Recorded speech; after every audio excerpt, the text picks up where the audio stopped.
في تصريحات لمدرب المنتخب الوطني السابق رابح سعدان تكلم فيها عن مونديال قطر الذي سينطلق يوم الأحد المقبل، كما تطرق في تصريحاته للحديث عن حظوظ منتخب قطر في المونديال.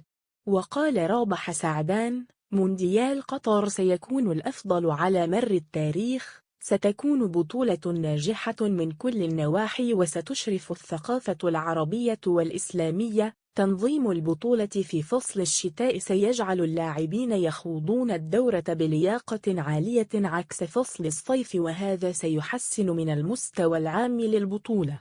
وأضاف سعدان: كأس العالم في قطر ستكون فرصة للتعريف بالثقافة القطرية الأصيلة وحتى العربية بتوفير الجو المريح وحسن الاستقبال الذي يميز الشعب القطري. سنشهد عرسا عالميا بنكهة قطرية أصيلة وعن مشاركة قطر في البطولة. قال سعدان: أنا متابع جيد للمنتخب القطري وهو قادر على خلق المفاجأة، أنا معجب بمردودهم في المباريات الودية، هناك انسجام رائع بين العناصر.